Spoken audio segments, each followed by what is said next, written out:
Award ceremony. We are so happy to have you here.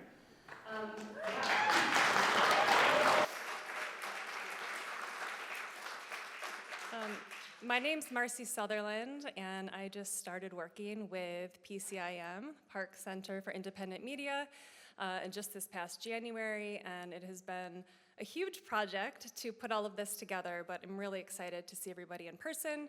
This hasn't happened for several years in person, so this is, again, a really exciting night for us. I would like to kick us off by introducing my professional partner in crime, Mickey Huff.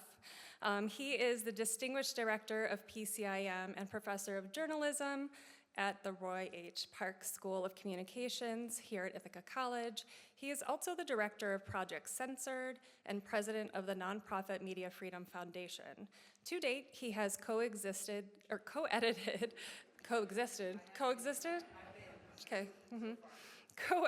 16 editions of the project's yearbook. He is also the co-author with Nolan Higdon, who is in the crowd somewhere, of Let's Agree to Disagree, a practical handbook on critical thinking and civil discourse in the United States of Distraction. He is also the co-author of The Media and Me, a guide to critical media literacy for young people, which I believe there are free copies in the hallway, so take those. A professor of social science, history, and journalism at Diablo Valley College since 2000. Huff joined Ithaca College in the fall of 2024, where, as I said, he serves as the Distinguished Director of the Park Center for Independent Media and Professor of Journalism. He is co-host and executive producer of the Project Censored show, the project's syndicated public affairs radio program. A musician and composer, he lives with his family here in Ithaca. So welcome everyone, Mickey Huff.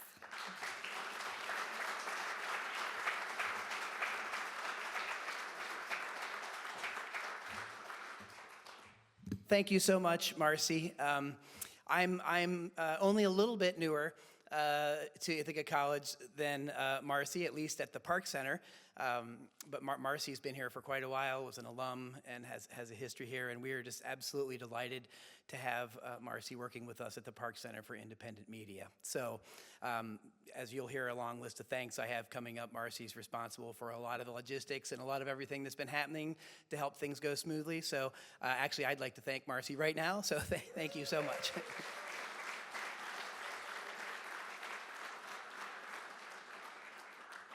So as you all know, a lot of work goes into these types of events, but even more work goes into being an intrepid, independent, truth-seeking journalist. It's not just a sort of a way of life, but in many ways it puts one's life in peril. And we're living in pretty dire times right now. I'm just gonna start out and just acknowledge that elephant in the room right now, that we are living in pretty dark times for journalism. We have open attacks from the government, not backhanded ones, but very open and obvious attacks coming, not just for, and again, not just for independent journalists and independent outlets. You know, they're routinely under fire if they're not being ignored, right?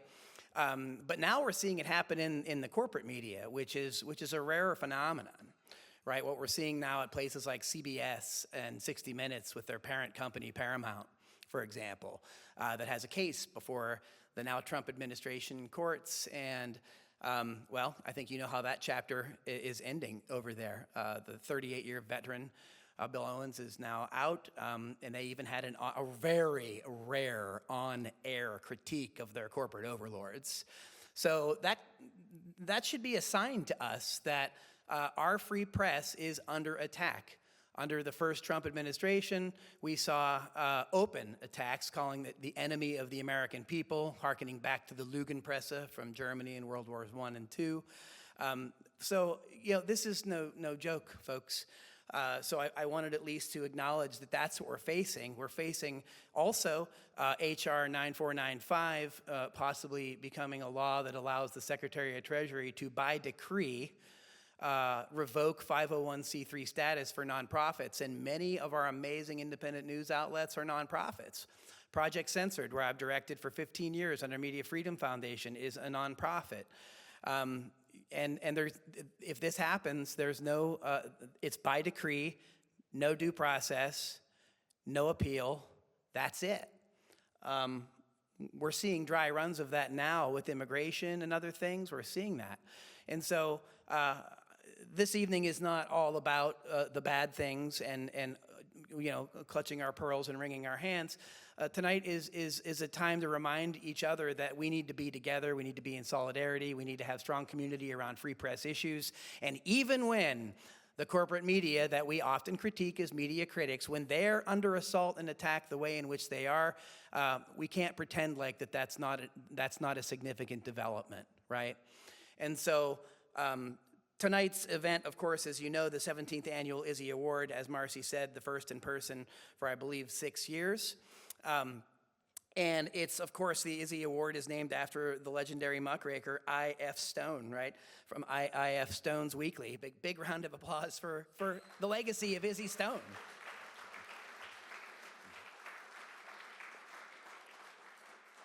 It's the kind of journalism that Izzy did for years, the way he bucked the system, the way he just followed the stories that needed to be told regardless of the consequences. Really, he led by example. And there are many other examples of muckraking journalists, independent journalists in our history. I'm very fortunate to teach an entire course on them here, on independent media. And I think that that's a really important part of journalistic education, is to remind us of those important principles and values. And that's what we're celebrating this evening. We're celebrating this year's amazing Izzy winners, and you're going to get to see and hear from all of them. And we have a great array of people coming up, luminary people in media themselves, that are going to be coming up here to bestow these really significant awards on these amazing independent reporters that have come from all over the country, and in fact, all over the world. So, I want to get started, as you'll see, not only with the welcome, but I need to thank a lot of people. And it's interesting, I know sometimes folks are like, oh, you know, we need to get on with the show. But these categories here are staffed by many, many wonderful people. And if it weren't for those people, we wouldn't be here, right? And so it's very important to acknowledge the kind of work and this kind of community. When I said community before around journalism, I wasn't kidding. It's community here too, right? The Ithaca College community and Ithaca in general. And I'm very honored to be here. So we'll start with great thanks to the Park Foundation, which is just an absolutely amazing force in this community, as you all know. Specific thanks to Adelaide Park Gomer, Rachel Leon, and the whole board at the Park Foundation.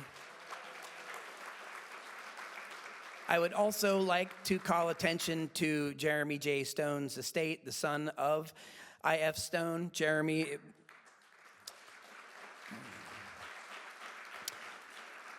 had a relationship with the founding director here, Jeff Cohen, and it is because of Jeff that we have the Izzy Award here, and we have Izzy's materials, we have artifacts. If you go in the Park Center, we have a lot of Izzy's papers, letters, and if you haven't seen them, you should definitely come by and see those. And of course, Jeremy Stone's estate made a generous contribution here that also allows us to continue to do this work. I, of course, have to thank the folks at the Roy H. Park School of Communications, the Park School Dean's Office, including Dean Amy Faulkner, Associate Deans Rob Gearhart, Melody McAlpine, Mickey Quinn, April Johans, Ben Basom, Brandy Howley, of course, as well as Aaron Schiefelbein and Stacy Hall. Some of these people do a lot of the work behind the scenes that enable this stuff to happen, the paperwork, the contracts, the business end of stuff. If it weren't for those folks, we wouldn't be able to do these things, and I really want to thank those people, and I especially want to thank Brandy Holly because she was really a key mover and shaker at the Park Center for some years. And she is a very instrumental person in the Dean's office that has been very supportive of us and has been very helpful helping me acclimate to a very new and different place and program, and has been very helpful both to me and Marcy. So I want to make sure that we acknowledge that. Of course, I also have to thank the journalism department, right? Chair James Rada and the rest of the department has been very supportive. Journalism students and Park students have been absolutely phenomenal. I'd have to say that among my favorite things of being here in Ithaca, it is the students, and students are amazing, and you're going to get to see some of them on the program here this evening. Of course, I want to thank the entire team at PCIM, Todd Shack, our Associate Director, Marcy Sutherland, whom we've thanked, Jeremy Lovelet, an alum here who does a lot of our online work. Also, I have to thank our founding director, Jeff Cohen, and previous director Raza Rumi, who is not here this evening, but also any of these folks that have helped along in the past. They're the people that have kept the center going, and I'd like to see it. It's been 17 years now. I'd like to see it going certainly for 17 more. And again, it's important to sort of acknowledge where we've come from and build on that. So I'm grateful to be here. Of course, you're going to see a couple of our students here later, so I'll introduce them a little as we get towards the middle of the program. I also have to thank several of the other organizations that are here. I've been directing Project Censored for 15 years, and the work that I do there overlaps extraordinarily with the work that we do at the Park Center. And so it's been an honor to continue to work with them. Our latest book, we do one of these every year, State of the Free Press 2025, is out there, edited with my longtime friend and colleague Andy Lee Roth and now Shaylee Voidal. We're working on the 50th anniversary book right now, and it will be out in the fall, so you can bet that we'll be doing events and having more things happening around that into the next year. Also, another amazing organization that happens to be right here at Ithaca College is Project Look Sharp. Cindy Scheib, Chris Sperry, a number of amazing people that do great work around critical media literacy and media literacy education. The other book I had out in the hall that we did with Project Censored is called The Media and Me, A Guide to Critical Media Literacy for Young People. Media literacy is at the core of a lot of our challenges today, and when you merge a media literate public with more independent media sources and diverse perspectives, that's when democracy can really thrive. That's when we can confront the challenges that we face. And so for me, the merging of things like critical media literacy and independent media are natural things.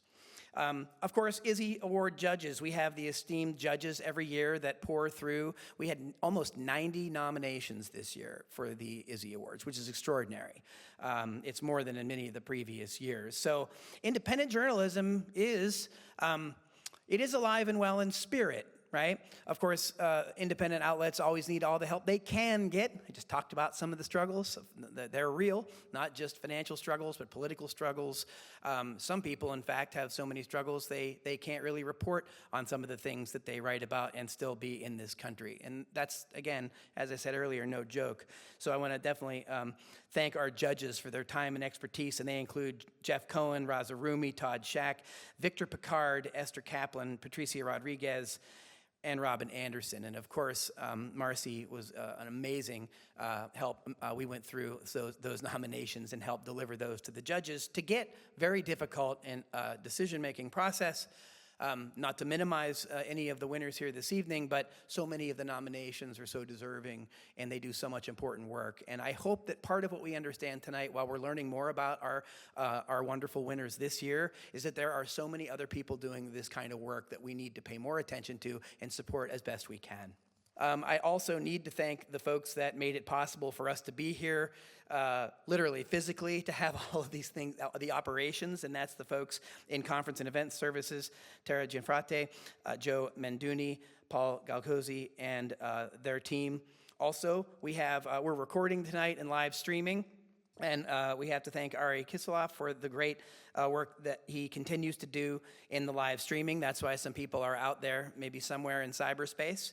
So, and Ari's in the back, so in the room, very real. So thank you so much for making that possible. Also, Park Productions crew, right? We have an absolutely dynamite student crew recording tonight's event, so you'll be able to see that. You'll be able to see this event after it's over, or share it, or use it for classes. Park Productions people, I thank Devin Accardo, Henry Suzuki, Eli Brown, Harrison Shinchar, Lily Slagle, Zachary Bricks, and Lily Ryan. Also, I want to thank Ithaca College's newspaper, the Ithacan. The Ithacan is not only award-winning, it does absolutely amazing work. They often are covering stories that other media outlets are not covering, and a lot of America live in a news desert, and in some cases it is the campus newspapers that are breaking stories and telling the stories that the community really needs to hear. And Casey Masura and the staff of the paper are wonderful. I've had the great honor of having several students in my classes that work at the paper, and they're really amazing people. Of course, I have to absolutely now take a moment and thank all of you. Because you came out this evening when there are so many other things happening and there's so many other commitments and things. But here you are, physically, we're in the room after many, many years celebrating the Izzy Award in person. So thank you so much for being here.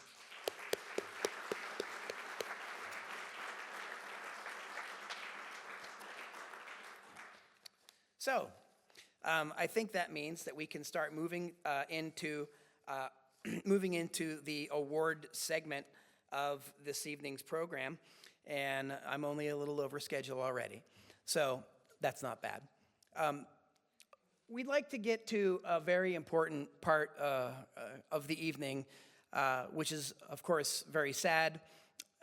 Robert McChesney was a towering figure in media studies, very influential on me and my work, did incredible breakthrough work on the importance of independent media and the challenges that we see in corporate media.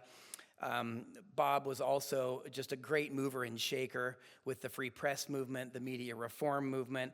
He was a longtime fan of Project Censored, and as big, as towering, and as important as Bob was, he always had time for other people, even me, when, back on my first, before I even had books, right? And the work that I've been doing for many, many years, that's the kind of person Bob was. He not only was brilliant, but he was very compassionate, and he cared a lot about these things, and it showed in his life. And so we're starting this evening with a memoriam, with a commemoration, and with a remembrance of the very, very important work of Robert W. McChesney. And so to do that and get things kicked off this evening, we have one of our Izzy Award judges with us who was a student of McChesney's for years and a dear friend. Victor Picard is professor of communication at the University of Pennsylvania, co-director of Media Inequality and Change Center. His most recent book, Democracy Without Journalism, is a must-read if you want to understand the challenges we face and what we can do about it, and the importance of public media and how we need to rebuild it and actually build it in a way that is truly public and truly in the public interest. Victor's work is, again, absolutely essential for anyone that wants to do this kind of work. As I mentioned, he's one of our Izzy judges, and I want to welcome Victor right now to say a few words about the late, great Bob McChesney. Victor? Thanks so much for that introduction, Mickey. And it's so great, it's such an honor to be here with so many great journalists and so many people who care about great journalism. And I've been asked to say just a few remarks about our dear friend, the renowned media scholar and activist, Bob McChesney, who passed away last month. Bob was my academic advisor, but he was so much more than that. He was my mentor, my comrade. In many ways, he was my personal life coach. So I'm going to miss him terribly, and I could stand up here and sing his praises all night, but I will keep it brief. Bob was certainly not a fan of flowery language, and he probably would feel a little embarrassed if we spent too much time talking about him. He'd prefer the spotlight to be focused on the journalists. But it is very fitting to honor him at the Izzy's. It was an institution that he cared so deeply about. Bob was an Izzy judge for many years, but more than that, he was an unflinching champion for the kind of journalism that I.F. Stone represents. Journalism for social justice, journalism that can change the world. Bob once said in an interview that, quote, "I want 1,000 I.F. Stones combing Washington and Wall Street, investigating power." And that's what Bob dedicated his life to, not just cheering on the next generation of I.F. Stones, but working tirelessly toward reforming our entire media system at a deep structural level to help ensure that the kind of journalism being honored here tonight isn't the exception, it's the norm. Bob spent his life's work focused on this project, from co-founding Free Press, the largest media reform organization in the country, to authoring dozens of books on the political economy of news media. He fought for a system that treated journalism as the public good that it is, as a service to democracy and justice, not simply a commodity bought and sold on the market, enriching a handful of media owners. He advocated for a system that would make sure journalists were paid well to do good work that we all so desperately need, to confront power, to expose social problems, to go where the silences are, to let journalists be journalists. We're not there yet, obviously. In fact, we're a far cry from anything close to Bob's vision.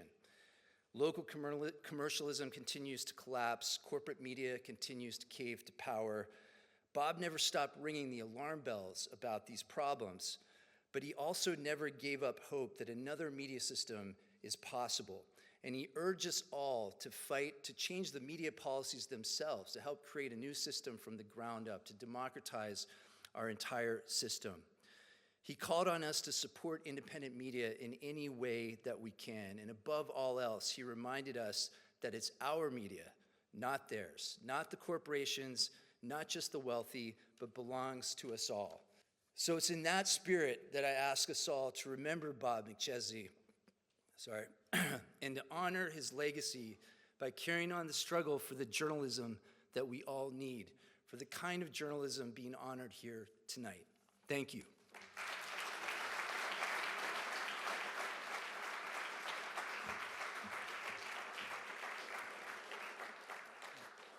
Thank you so much, Victor. Our next speaker is going to come up and say a few words about Bob McChesney as well, and I've already called him out once, and I'll call him again. Jeff Cohen was the founding director of the Park Center for Independent Media and endowed chair and associate professor here from 2008 to 2018. In 1986, he founded FAIR, the National Media Watch Group, and he helped launch its magazine Extra and its syndicated radio show Counterspin. And I remember being in high school, and I remember seeing Extra magazine on the stand, and it spoke to me largely, and of course it helped me find Project Censored later on.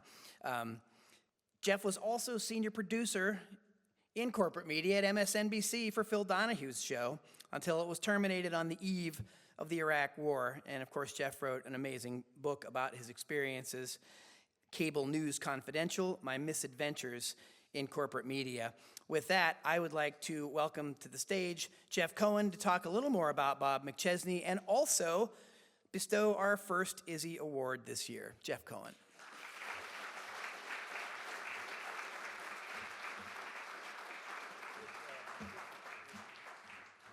It's great to be back in Ithaca.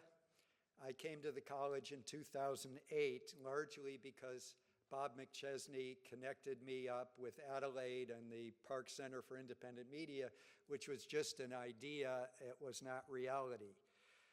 Bob was a great friend. He was an Izzy Award judge almost every year since we launched the award.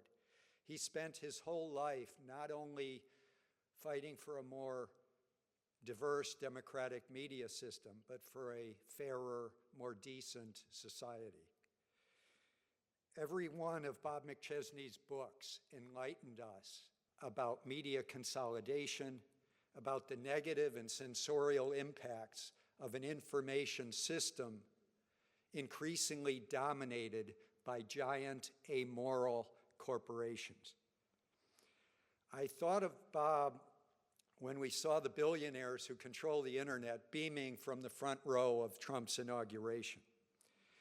And I thought of Bob in recent months as media corporations have been lavishing Trump with what amounts to multi-million-dollar bribes to settle harassment lawsuits that Trump could not possibly win in a court of law. That includes Disney, which owns ABC News and so much more. It includes Meta, which owns Instagram and Facebook and so much more. And it will soon include, as Mickey mentioned, Paramount, which owns Comedy Central and CBS News. When Paramount settles the Trump harassment lawsuit by paying Trump a few $1,000,000 and perhaps getting a few more CBS News journalists to leave CBS, it will pave the way for Trump's administration to give final approval of the Paramount merger, and on the day of that merger, the boss of Paramount will be nearly $2 billion richer than she is today. In a democracy, media have to be counted on to expose government and corporate corruption. Our mainstream media system is part of that corruption, which is why independent, non-corporate news outlets and independent journalists like the ones who have won the award today, why they are so much more important than ever.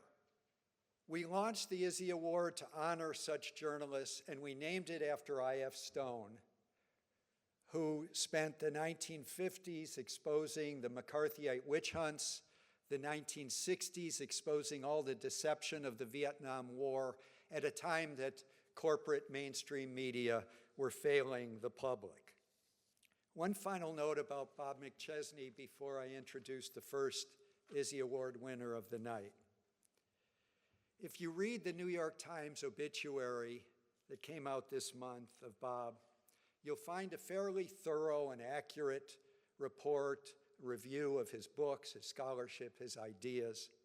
But you'll also notice a bizarre one-sentence paragraph referencing a far-out right-winger. It reads, quote, "The conservative writer David Horowitz put Professor McChesney on a list of the 101 most dangerous academics in America, including him among tenured radicals who were indoctrinating US students," unquote. I think Bob would have had mixed feelings seeing that paragraph in his New York Times obituary. I know that he relished being called dangerous by this notorious individual, number one. And number two, seeing this guy incongruously included in the middle of his New York Times obituary would have offered further confirmation of Bob's life work, exposing the ideological biases, often petty biases of mainstream media. And by the way, I read a lot of the New York Times coverage of the death of Pope Francis. I'm yet to find any the need to have balancing quotations from members of the Church of Satan or the Satanic Temple, and I've looked very hard.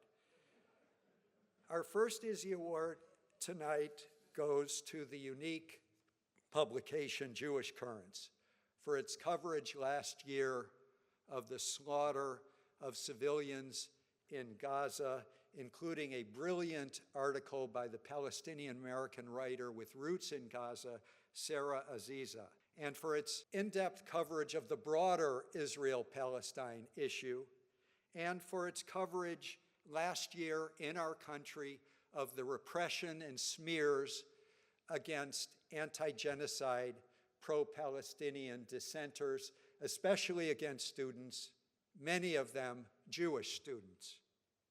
I remind you that this coverage that they won the award for was last year, before Trump retook power in January. The Izzy judges praised Jewish Currents for offering, quote, "an essential counterpoint to a restrictive public conversation about Jewish politics, culture, and identity. Its coverage recalls the best of I.F. Stone," unquote. People may not know that one of the high points of Izzy Stone's journalistic career was his vivid, week after week, on-the-ground coverage of the Jewish displaced persons, survivors of the Nazi Holocaust, who fled to what is now Israel. And this reporting culminated in Izzy's 1946 book, Underground to Palestine. Within 2 decades, Izzy Stone had become a prominent, vocal critic of what he saw as Israeli racism, Israeli expansionism, and for that well-informed criticism, he became in 1973 one of the first Jewish Americans, with many, many to follow, to be denounced as a self-hating, guilt-ridden Jew.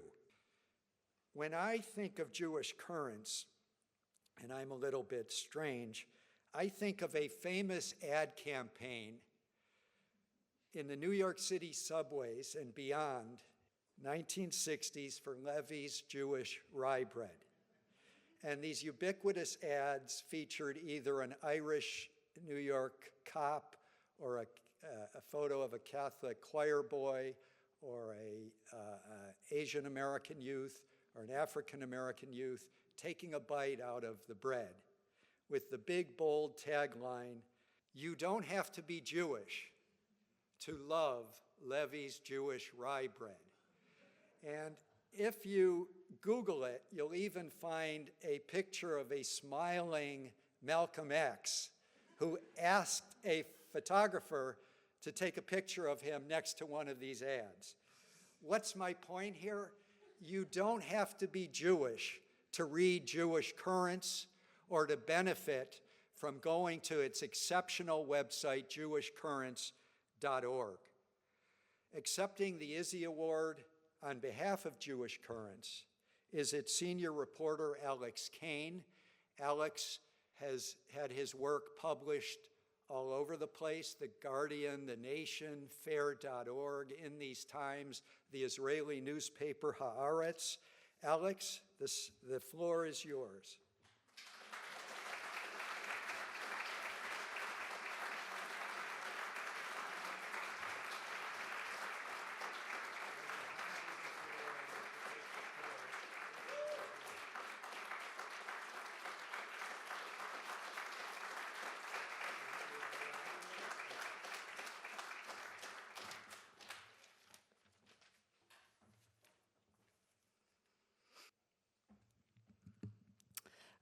Thank you so much, Jeff, and thank you so much, Mickey and Marcy, and for everyone here. Thank you so much for having me and for giving Jewish Currents an Izzy Award. We're really, really honored. It's truly inspiring to be given an award named after Izzy Stone. In preparing for the speech, I began to read some of Izzy Stone's columns during the 1950s when Wisconsin Senator Joe McCarthy held a series of televised hearings airing the theory that communists and Soviet spies had infiltrated every corner of American life, universities, film industry.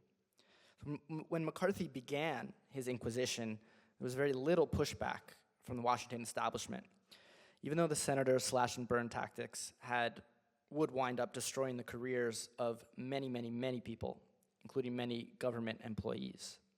Despite the damage McCarthy was doing, President Eisenhower told his aides, quote, "I will not get into the gutter with this guy. That is, he's going to be silent." But McCarthy's army hearings in 1954, focusing on alleged communist infiltration of all places, the U.S. Army, changed the tenor of the Washington discourse. Eisenhower still wouldn't directly denounce McCarthy, but he told his staff to present information that would discredit him. Others also spoke out against McCarthy. In March of that year, I.F. Stone wrote about the belated pushback to McCarthy in an article in his weekly newsletter entitled, "But It's Not Just Joe McCarthy." Stone specifically references a speech on the Senate floor given by Ralph Flanders, a liberal Republican senator from Vermont, who said, in so many words, McCarthy was an ineffective showboat who served as a distraction from the titanic foreign policy struggles of our day in Korea, Indochina, and Europe. But Stone was not out to praise Flanders. Instead, he noted that while now there were mainstream Republicans criticizing McCarthy, they were also adopting his premises, his ideological premises. In his Senate speech, Flanders spoke of the Cold War as a crisis in the age-long warfare between God and the devil for the souls of men. Flanders also said that there is much to praise and much to deplore in McCarthyism, and that it was okay with him if McCarthy cleaned communists out of American society. In Stone's analysis, this was a, quote, feeble and hysterical speech, one that demonstrated, quote, how the center of gravity in American politics has been pushed so far right that such childish nightmares are welcomed as the expression of liberal statesmanship. He points out that the Senate Republican reply to McCarthy's silly communist coddling charges against the army is to launch a formal investigation of their own into communist infiltration. So Stone's point was that the opposition to McCarthyism expressed by Flanders and others was not opposition to its ideological underpinnings, but rather to the unsavory tactics, the wild accusations that swept up innocent people that the senator used. The echoes with our own era of McCarthyism, as congressional committees hunt for professors and students for the thought crime of solidarity with Palestinians, and as students are detained and facing deportation for the crime of condemning Israel's destruction of Gaza, are unmistakable. Indeed, if I.F. Stone were writing today, he could easily title his column, "It's Not Just Donald Trump." The groundwork for Trump's anti-Palestinian McCarthyism was laid by the Biden administration and the Democratic Party more broadly, alongside mainstream Israel advocacy organizations. Democratic Party rhetoric may have differed from Republicans on the margins, but both parties shared the same premises. For instance, 133 House Democrats voted for legislation last year that would mandate that the Department of Education, while investigating allegations of anti-Semitism on campus, use the International Holocaust Remembrance Alliance definition of anti-Semitism, better known as the IRA definition. That definition conflates anti-Zionism with anti-Semitism. 21 Democrats, amid the Columbia University encampments last year, urged Columbia trustees to, quote, act decisively to end the protest. This was the Democratic Party and liberal institutions more broadly helping propagate the idea that pro-Palestinian speech and activism was anti-Semitic and that there was a need for a muscular response to such activism. Now, as Trump adopts those very same premises and uses them to enact an authoritarian assault on civil society, some mainstream Democrats are getting cold feet. Take Chuck Schumer, the Senate Minority Leader, for example, senator from this state as well. Last week, Schumer and 4 other senators sent a letter to Trump decrying his assault on universities, which the president has justified by citing anti-Semitism on campus. Quote, "Stop disgracefully weaponizing anti-Semitism to attack universities," Schumer said. Well said. And yet in his new book, Anti-Semitism in America, released last month, the senator charges Columbia University with, quote, "a widespread failure to discipline both faculty and students who engaged in overtly anti-Semitic activities." He said this despite Columbia's troubling measures, such as banning Students for Justice in Palestine and Jewish Voice for Peace, calling in the NYPD to break up the student encampment, and suspending and expelling many student activists. Schumer is emblematic of a Democratic establishment that helped whip up a manufactured panic over anti-Semitism on college campuses, only to now lament the consequences of that panic when power is placed in the hands of a demagogue. At Jewish Currents, we have spent much of the past 19 months, since October 7th, chronicling this worrying trend, in which liberalism and its avatars eagerly advance anti-Palestinian repression. In fact, it was the subject of much of the work that we submitted for the Izzy Awards. Will Alden's investigation, entitled Defunding Dissent, exposed how liberal philanthropists who generously funded causes such as abortion care were withdrawing financial support over abortion funds' opposition to Israel's bombardment of Gaza, which many experts call a genocide. My piece reported on how the Biden administration, in using Title VI of the Civil Rights Act to stifle dissent on college campuses, had handed Trump a potential instrument of repression that paved the way for future abuses. Indeed, Trump is right now using Title VI as the basis for stripping federal funding from various universities. The scholars, Adam Haber and Matilda Figlerowicz, documented how media outlets such as CNN justified the police crackdown on the encampment movement last spring as, quote, a necessary defense against lawless mobs who pose an anti-Semitic threat to the university, and in so doing, helped create a moral panic around anti-Semitism that would become the basis for stripping federal funding from schools and the rollback of First Amendment protections.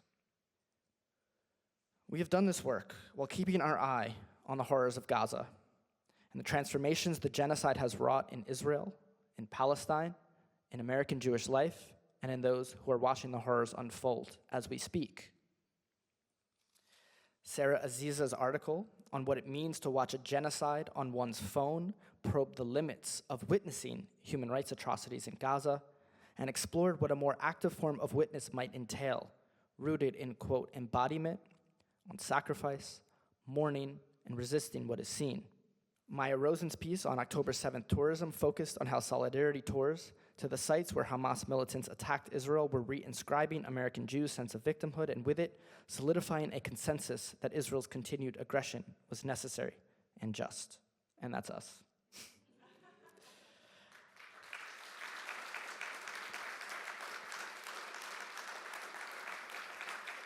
Our post-October 7th work built on years of beat reporting, delivering the sources and analyses that allowed us to take on this moment. For years, in fact, we were often one of the only outlets covering the phenomenon of how powerful actors were trying to crush the speech and organizing capacity of Palestinians and their allies. This was partially because the advocacy of mainstream Jewish groups were deemed too niche, even when they were successful in lobbying government officials around the country, and partially because it seemed alarmist to many to suggest that, say, the adoption of IRA would have any real effect on criminal and civil law. We authored numerous investigative reports on the Anti-Defamation League, one of the most influential Jewish groups in the country, documenting how they have ignored and pushed aside their own civil rights division in favor of pushing for repressive speech crackdowns. We audited their anti-Semitism numbers, which many media outlets consider a gold standard, and tracked how their insistence on the conflation of anti-Zionism and anti-Semitism inflated such figures. We have tracked the ways that the IRA definition has made its way into federal and state law, including hate crimes law and laws banning discrimination in educational institutions. And now the Trump administration is scouring social media accounts of those who want visas to visit the US, instructing consular officials to deny visas to those deemed anti-Semitic under the IRA definition. It won't stop here, as anti-Semitism has become the favored tool on the part of this administration for targeting not just Palestinians, but Arabs, Muslims, progressives, leftists, and other populations deemed a nuisance to Trump's autocratic ambitions. We are now living in a new McCarthy era, with dynamics on display that I.F. Stone would have been all too familiar with. The forces of repression, including the Democratic establishment, right-wing Republicans, and mainstream Jewish groups, are colluding to destroy careers, target immigrants, and lock people up in jail, all to keep U.S. foreign policy on its aimless, bloody track. It is in these moments when American democracy and civil liberties are most under threat. The ideas of the Palestine solidarity movement, that genocide is wrong, that no state has the right to create a regime based on ethnic supremacy, are ideas that threaten American power and the myths that sustain that power. Because if they are wrong in Israel-Palestine, they must be wrong in the United States. The success or failure of civil society's collective pushback against the current authoritarian regime will be the measure of how strong American democracy is, and indeed, whether it will survive yet another moment of far right-wing reaction. We don't yet know how this story will end. But I know that Jewish Currents will continue to chronicle these dangerous attacks and to write the first draft of history. Thank you very much.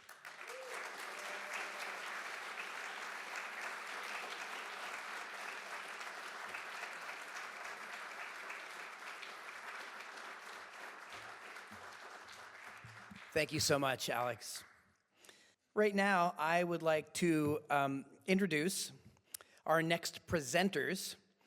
Park Center for Independent Media was closely connected with something called the Media Consortium. And if you go to parkindymedia.org, you can see that we have archived it there.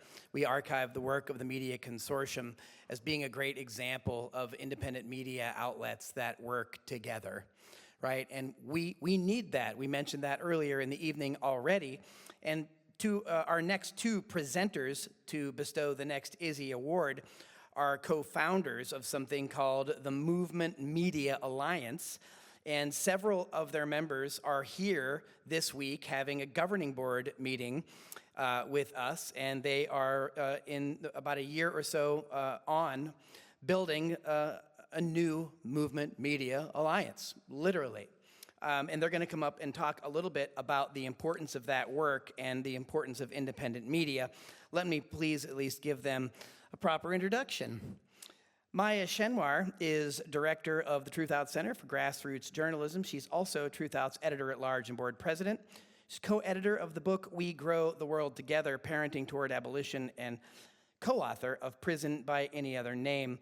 Maya's work focuses on sculpting new ways for journalism to serve the public good, as well as organizing and writing toward a just and liberatory world. Lara Witt is editor-in-chief of PRISM, an award-winning writer, editor, and co-founder of Movement Media Alliance and Media Against Apartheid and Displacement. Their goal is to provide platforms for marginalized voices and to reshape the landscape of media altogether. Maya and Lara are here to bestow our next Izzy Award.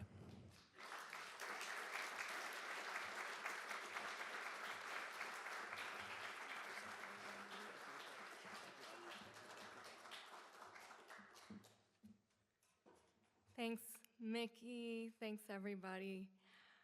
I'm really grateful to be here tonight with so many friends and co-strugglers. This evening is a reminder that none of us are in this work alone. And on that note, Mickey asked us to share a little bit about the Movement Media Alliance, which is aiming to put that fact, the fact that we as independent journalists are a community, into practice. The Movement Media Alliance is a coalition of 19 social justice-driven journalism organizations. And we came together about a year and a half ago because we recognized that we were entering pure chaos. For journalism and for the world more broadly, from fascist threats to mass layoffs to buyouts and shutdowns across the field. We held a convening at Haymarket House in Chicago, and we discovered that we were facing many of the same fears. Fears about repression, about the future of journalism, and most of all, fears about rising threats to the oppressed communities that we cover and represent. We also shared many of the same hopes. Hopes for media making that is liberatory and that mounts its own effective defense against fascism. Plus, it turned out that we all liked being in a room together. Imagine. And we had a lot of fun sharing pictures of our cats and learning each other's favorite karaoke songs. So there's value to meeting each other as people. We came to see that in order to meet this moment, we as movement media need to not only survive, but also grow stronger and build power. And we can't do that if our organizations are trying to do it alone through an individualist framework, competing with each other, and living in our little siloed states of fear.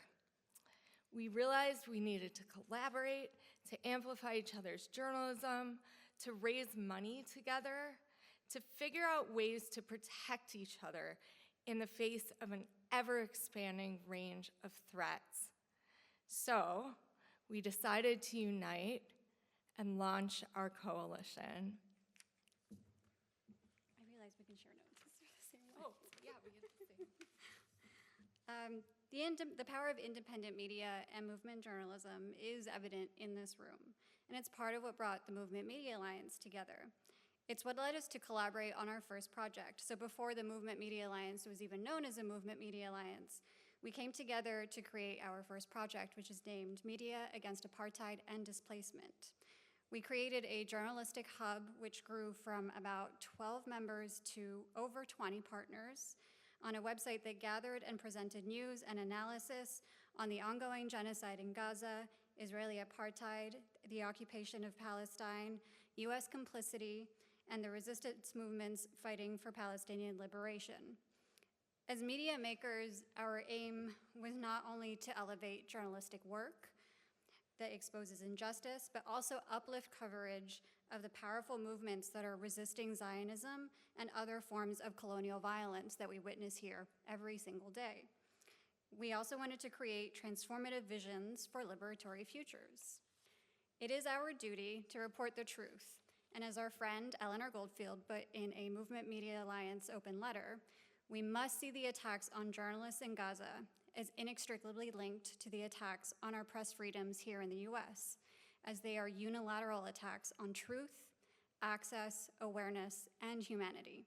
There has never been a more critical time to support independent and movement journalism, and that is part of why we are so glad to be here in support of tonight's winners. So, like the Movement Media Alliance, the Parks Center and the Izzy Awards are examples of bringing together independent media to build power. And that's one of the reasons, the many reasons, we are honored to be presenting this Izzy Award to the San Francisco Public Press for their incredible investigative series, Exposed: The Human Radiation Experiments at Hunter Point. This phenomenal 8-part series is a perfect example of why social justice-driven journalism is so essential. Through muckraking research, the reporting team reveals how the US Navy carried out harmful radiation experiments on thousands of people without their consent at the San Francisco Naval Radiological Defense Laboratory. I was lucky enough to talk to Michael earlier today during lunch, and Rebecca as well. Michael talked about how this reporting came to be after 24 years of carrying around milk crates of records and 7 years of reporting work. Hearing how this came together really proves how crucial independent media outlets are to the communities that need them, not just as a public record, but as a tool for accountability. A huge congratulations to Rebecca, Chris, Michael, and the phenomenal editorial team at the San Francisco Public Press. Congrats!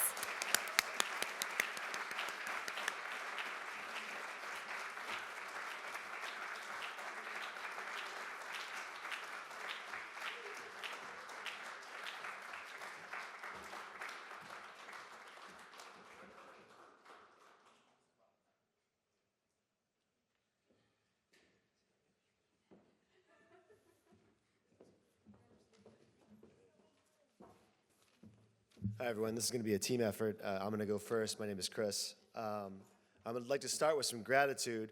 When you offer gratitude, you're acknowledging a debt. I owe too much to too many people to mention, but here are some highlights. On behalf of my colleagues and my fellow honorees, I want to extend my thanks to the Park Center and the judges and everyone here in this room for recognizing our work and for everything else they do to amplify independent voices. I believe it's what the founders of the Republic wanted.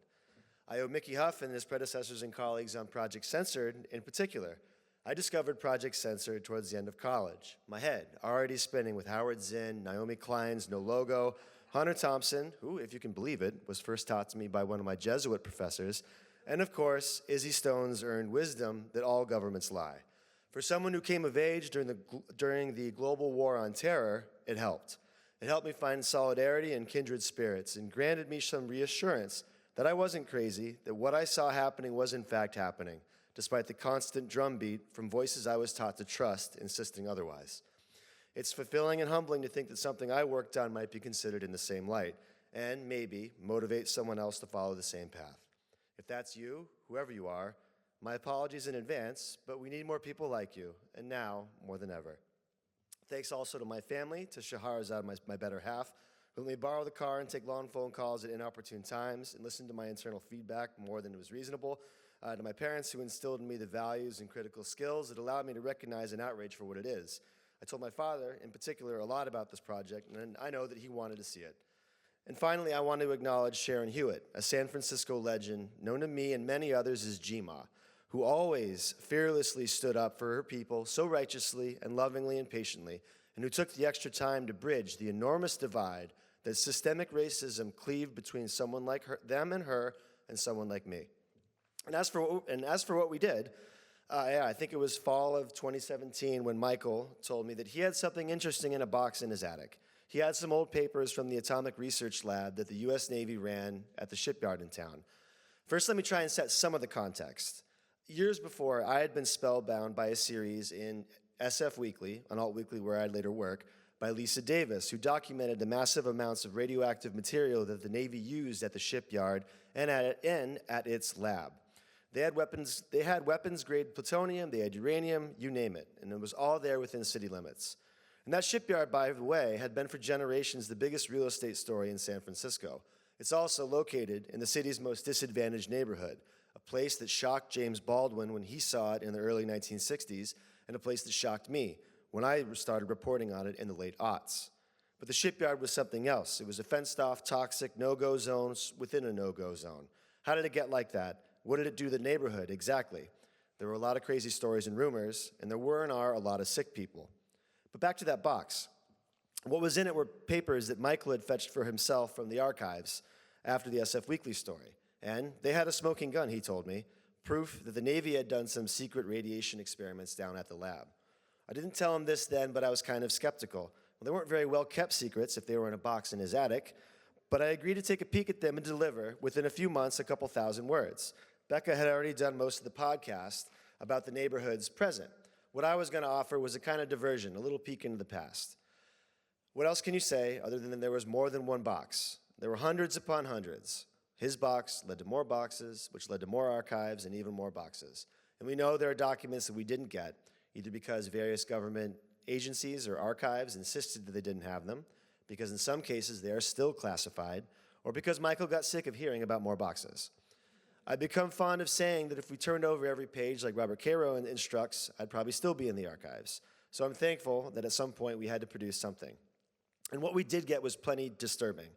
The U.S. Naval Radiological Defense Laboratory, in the height of the Cold War, exposed at least 1,073 people to radiation, with many of them given no choice in the matter. And since nobody knew for certain what even low levels of exposure do to the human body, no hope of giving informed consent.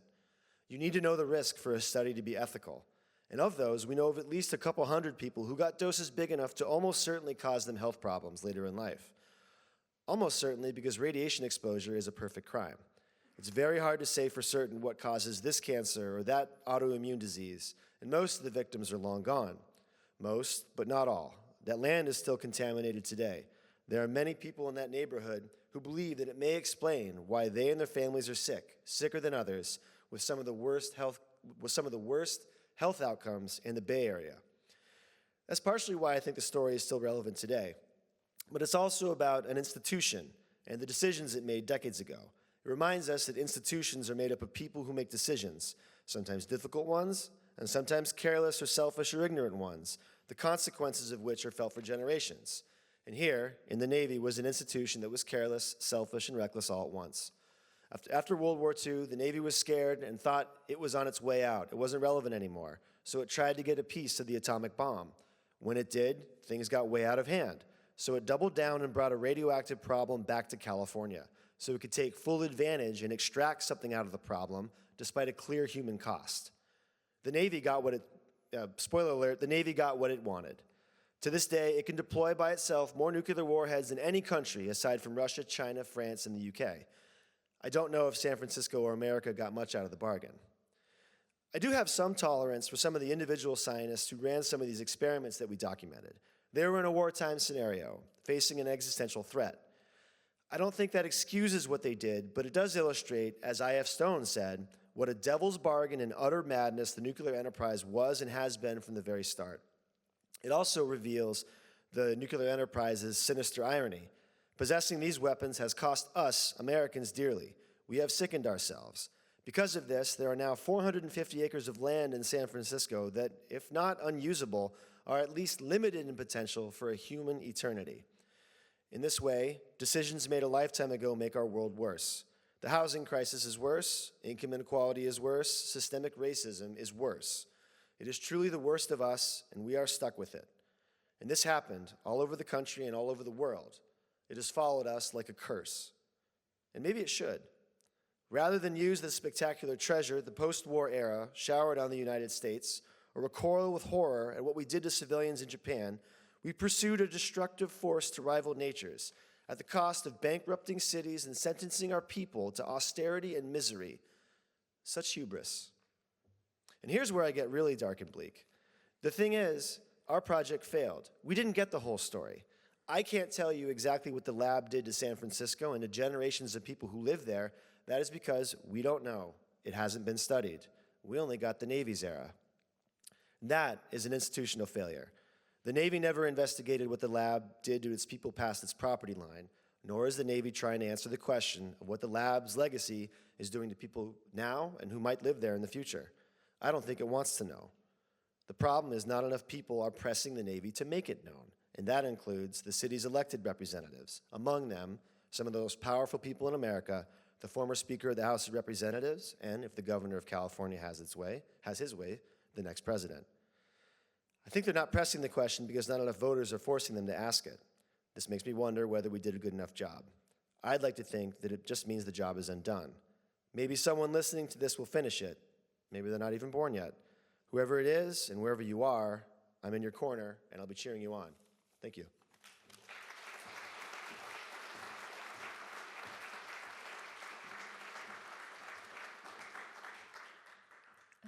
Good evening. First of all, I just want to express my deep gratitude and say how humbling it is to receive an Izzy Award. This project came from working many long hours on nights and weekends outside of my day job over the course of years. So it's just incredible to have these efforts recognized. I produced a 2-part podcast for the Exposed series, and what was most important to me as I approached this work was centering the voices of people living nearby the Hunters Point shipyard. The environmental justice advocates who I interviewed are part of a multi-generational effort to have the radioactive contamination at this site addressed properly and to protect community health. One resident told me that she and others engaged in this work often felt they weren't being taken seriously by federal and local officials. She said it often felt like they were being treated as if they couldn't understand the science or like they were overreacting. For example, I had long heard stories about an underground fire that nearby residents saw flare up at the shipyard one night, a blaze of many colors. I was told that the people who called the health department were simply advised not to worry about it. So as I approached this podcast, I wanted it to be one that would take residents' voices seriously rather than dismissing them. The first episode includes a clip of Marie Harrison sounding off at a 2017 community meeting. You can hear her saying, "Now you know what a lie sounds like. This is a lie." She was talking about the Navy. Marie was a prominent advocate affiliated with Green Action for Health and Environmental Justice. She passed away in 2019 from a chronic lung disease that her doctors suspected was precipitated by toxins. Today, Marie's daughter, Ariane Harrison, has taken up the cause of fighting for a complete remediation at the shipyard. But Ariane faces even greater complexity, as projections of sea level rise at the site mean that underground toxic elements could push their way to the surface in a flood event and create entirely new exposure pathways. Chris and I agreed that for our talk, he would cover the past, as in all the way back in the Cold War era, while I would focus on the present. Well, present is a subjective term. After all, the shipyard was designated as a federal Superfund site in 1989. The remediation project has been underway for close to 4 decades now. So we'll go back in time only by about 30 years.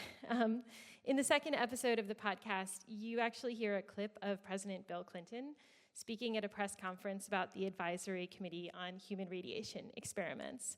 That committee was convened in 1994 to study revelations of experiments that intentionally exposed humans to radiation conducted by government scientists.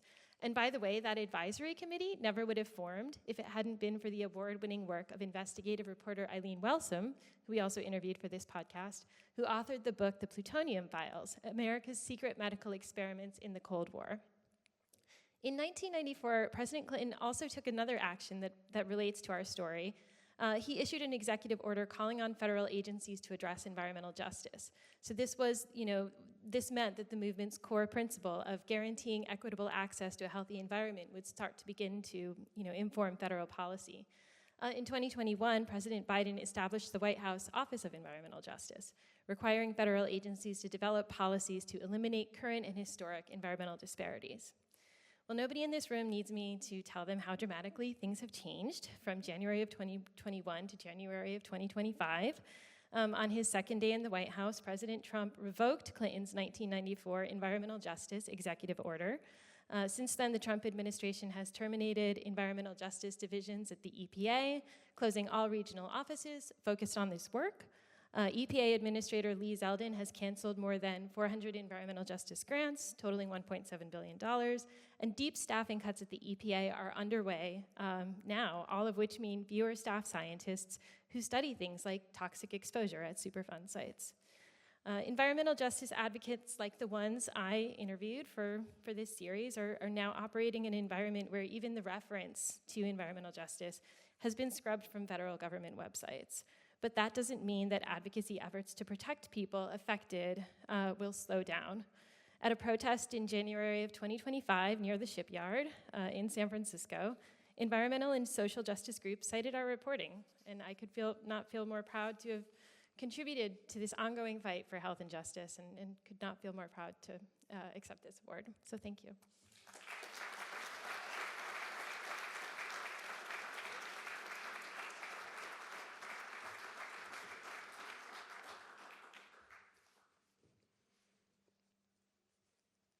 Hi, I'm Michael Stoll. I was the editor in the project.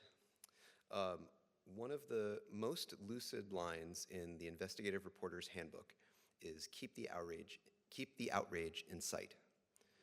When immersing yourself in local accountability journalism, or any accountability journalism, never forget that it matters to human beings. This fill in the blank is killing people, and the world has to know about it, even if no one asked. The result may be an emotionally grueling process, even morbid at times, but it can produce invaluable work. What propelled our project was our team's shared outrage that the community could lose its collective memory of a time when, in the name of Cold War military readiness, some souls were expendable. That people entrusted with power could make such unethical decisions. But even with many of the victims long gone, their stories could help our democratic society avoid repeating the same mistakes.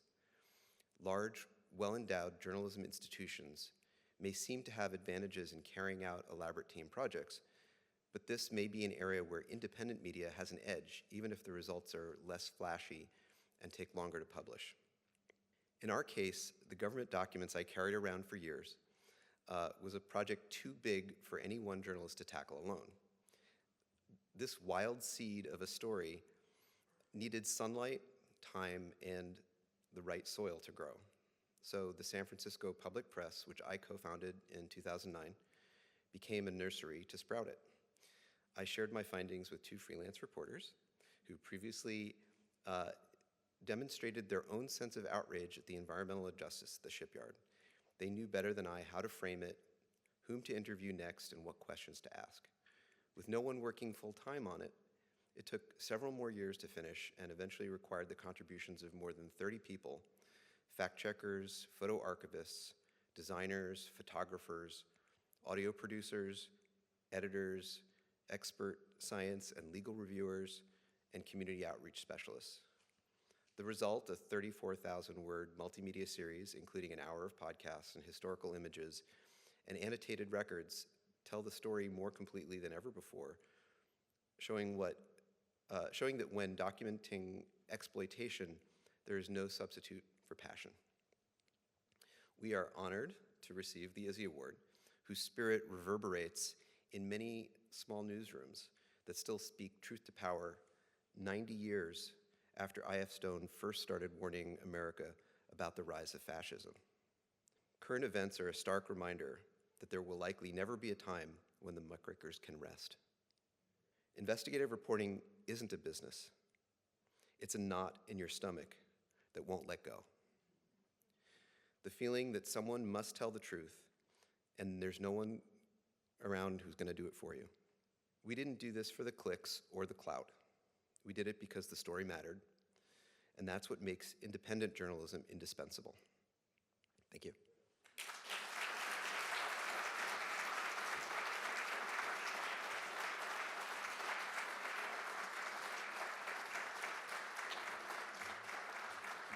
Thanks so much, and congratulations to the San Francisco Public Press. We are now at the time in the program where we are going to remind everyone, why we do this kind of work, not just the independent reporting that we need in our society, but why we teach about independent media and journalism at places like Ithaca College. It's for the students.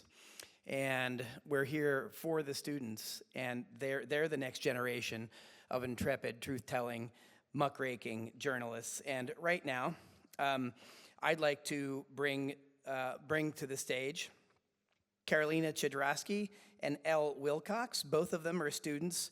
They're currently teaching assistants in the journalism department, and they, in fact, have been focusing on social media posts about our class that I'm teaching this semester called Fighting Fake News on Press Freedom's Disinformation in the Post-Truth World.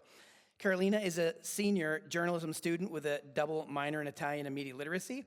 She's been active both in and out of the classroom, has written pieces on topics of prison conditions, and worked in Italy at a television station as an assistant to gain experience as a journalist. The summer before her senior year, Carolina worked at Dayside Summer as an intern for ABC News Live. And following graduation, she does hope to return. Elle Wilcox is a junior at Ithaca College, majoring in finance and journalism and minoring in business analytics. On campus, she serves as a writer, and a tutor for an accountability coach for the Center for Student Success. As I mentioned, she's also a teaching assistant for the journalism department, active in Beta Alpha Psi Honor Society, creator of an Ithaca College television show, president of the Society of Professional Journalists chapter. You're seeing patterns here. Both of our students that we have coming tonight are very involved and very active and very passionate about journalism. Elle's also written for the Adirondack Express newspaper, supporting the podcasting and social media content of major New York State Capital Region creators, and getting involved with the marketing communications performance of some of the biggest current and classical stage acts. So between the two of them, they're incredibly busy, and they are here to talk to us about the importance of independent media and also critical media literacy. You'll hear why journalism education, why independent media, why critical media literacy. Caroline and Elle are going to tell us all about it. Welcome.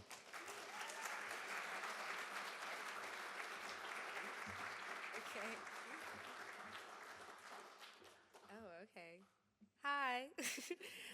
So I'm Carolina, out of the two of us, or whoever else. Okay, so first I'm going to kind of start with my experience at the Park School. So I'm a senior, so this is my last year. So for me, my experience at the Park School of Communications was a very illuminating one.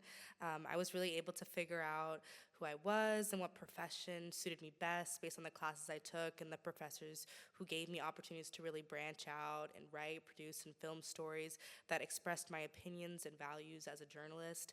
And I was really able to just tell stories, distribute the facts, and learn about every aspect of the communication style of journalism, which really enhanced my confidence and critical thinking skills, which we're talking about here. I covered pieces that were of interest to me and wrote and produced content that I felt was honest and riveting and could be just overall interesting information to the public or for the public.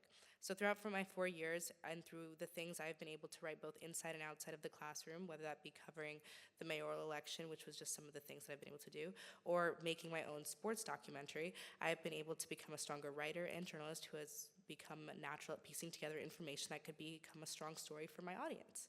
And with that, this past semester, I've discovered a joy and newfound knowledge of independent media. And myself and my teaching assistant, Elle, we were able to discover the power of independent media holds in the college community, as well as how many people use it in our society today. And as someone who focused all of her energy on the corporate world, not knowing a lot about independent media starting since this semester, I have found that this type of media is a great source of information that provides raw, truthful facts that can display very factual information to the public that can allow them to develop unbiased opinions about what is going on in the world without misinformation seeping through the cracks of their minds. Independent media can allow us to enhance our critical thinking, and I'm grateful that I was able to further learning of the importance of it in my final semester at this school. Thank you.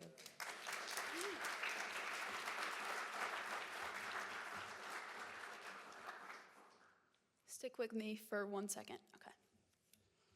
Hi, my name is Elle Wilcox. This is my friend, Carolina Shadrasky. We're teaching assistants for the Department of Journalism, creating social media content about fighting fake news by promoting teachings of critical media literacy. If you were an Ithaca College student in the campus center between 10 and 10:50 a.m. this semester, you probably heard that opening of ours. It's funny, but unfortunately not surprising, that although the number of students we approached was quite high, the number of students who had heard of fact-checking their news, engaging in conflict as a means of democracy, and, well, independent media was quite low. In Carolina and my social media content, which included video statements from peers and experts and infographics that promoted sources for those who wanted to learn more, we were able to engage and entertain audiences who know and appreciate so much about critical media literacy, Mickey Huff, and audiences who are just learning that, yes, they can and should question sources and pieces of information. I know Carolina and I are looking forward to bringing these new perspectives into our professional lives, but also into our personal lives, in order to encourage and support our peers to have those hard conversations, consider those other opinions, and understand that the teachings of the Park Center for Independent Media and engaging in critical media literacy can be and is for all. Whether you're an Izzy Award winner, congrats, editor of a corporate news outlet, consumer of every news headline, or consumer of none. I feel so excited to see what else I can learn now, thanks to the teachings of the Ithaca College Department of Journalism and Park Center for Independent Media, and Marcy Sutherland, Mickey Huff, and my peers. Congratulations again to tonight's winners. Thank you for being a necessary and great example for us all.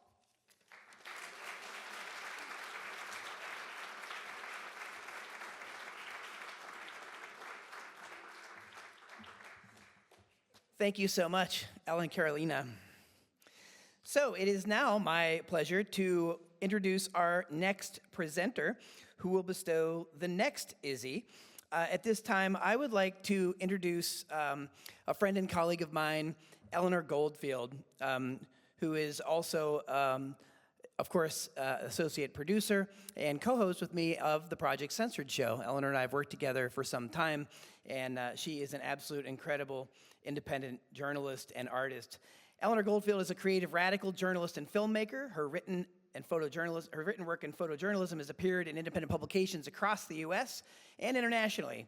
She is one of the 2020 recipients of the Women and Media Award, presented by the Women's Institute for Freedom of the Press. Her recent documentary film, To the Trees, covers forest defense tactics in Northern California and our relationship to nature. Her first documentary, Hard Road of Hope, covers the radical history and present struggles in West Virginia and has been widely acclaimed. Currently, again, Eleanor is co-host with me on the Project Censored show, and she is also co-host of the podcast Common Censored with Lee Camp. She's also a member of the Movement Media Alliance. Please welcome Eleanor Goldfield to introduce our next Izzy Award.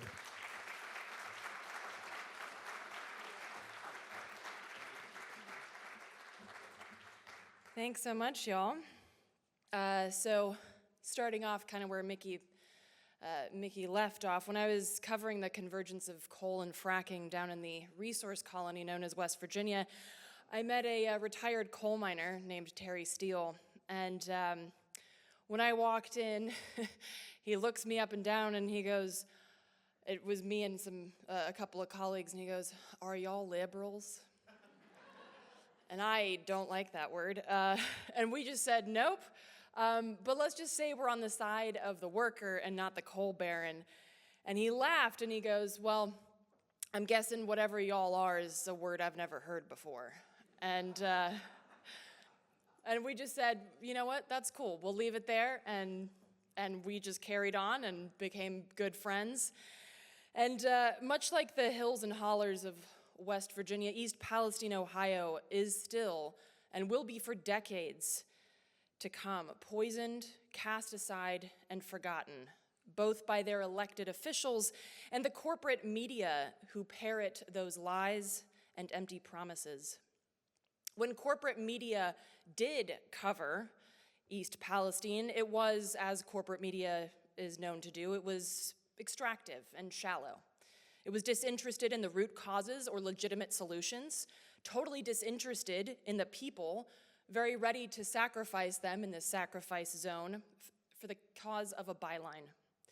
As I.F. Stone pointed out, the fault I find with most American newspapers is not the absence of dissent, it's the absence of news. Max and Steve represent the presence of that news, the real news, if you will. In their collaborative work, the short documentary Trainwreck in Trump Country, Partisan Politics Hasn't Helped East Palestine, Ohio. Maximillian Alvarez is the editor-in-chief at the Real News Network, and Steve Mellon is a photojournalist and writer for the Pittsburgh Post-Gazette, but has been reporting without pay for the Pittsburgh Union Progress, the alternative newspaper that Post-Gazette workers have been producing on their own while they've been on strike for the last 2 years. So I think it's quite clear that these folks are on the side of the people, not the coal barons or the train barons, as the case may be here.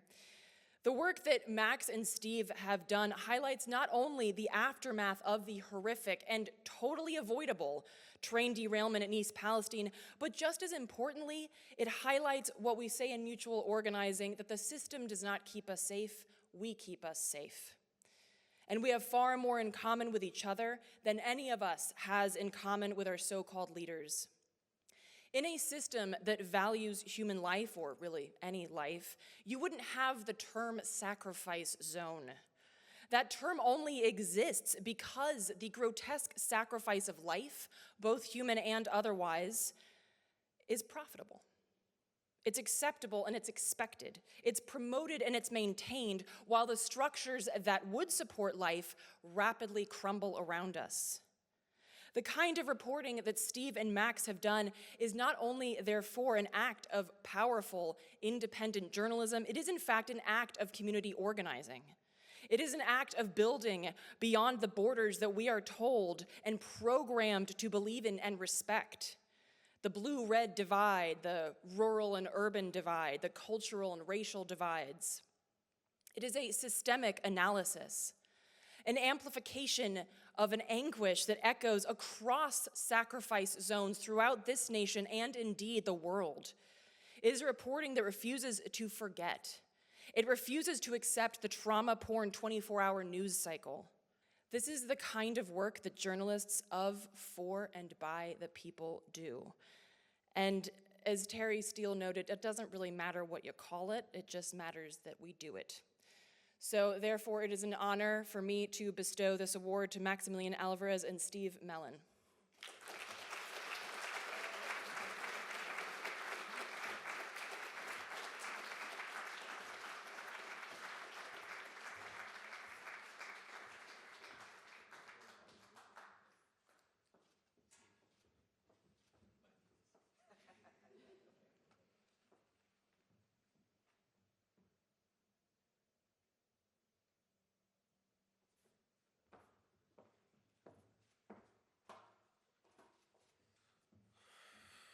Oh my God, thank you so much, Ellen.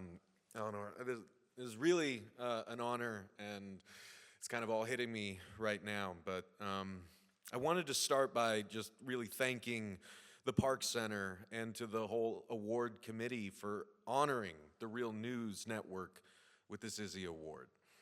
And I want to thank all of our supporters, everyone over the years whose donations, big and small, continue to make our work possible.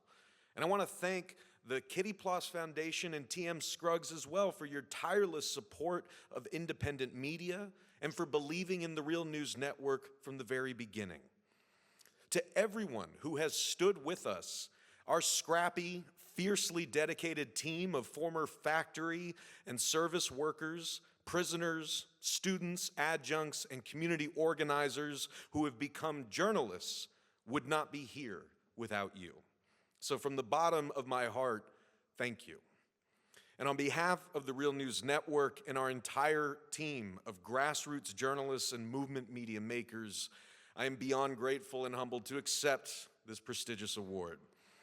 I am equally honored to share this award with Brother Steve Mellon of Pittsburgh Union Progress, who co-hosted the report with me and who has frankly done more in-depth, consistent, and humane coverage of the East Palestine train derailment and chemical disaster than anyone else in the country, all while he and his colleagues have been on strike at the Pittsburgh Post-Gazette since October of 2022.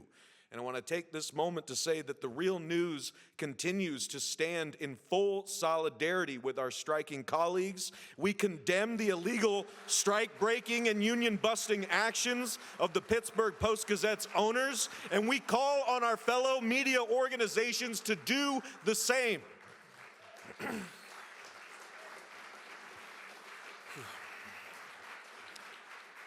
And of course, and most especially, I want to thank the people of East Palestine for opening your hearts and homes to me, to Steve, and filmmaker Mike Bolanek, and for trusting us to share your stories with the world. We will not forget about you, and we won't stop reporting until you get justice. And I can assure you all here that we are a long, long way off from that. I have to take this opportunity to reiterate the same plea I've been making for 2 years now. Please don't forget about East Palestine. Don't look away. Don't give up on these people, as so many politicians and pundits and unaffected members of the public have. None of these residents did anything to deserve this nightmare. They did not cause it, yet they are the ones paying the unimaginable price for the corporate and Wall Street greed and government negligence that did. They are working people just like you and me.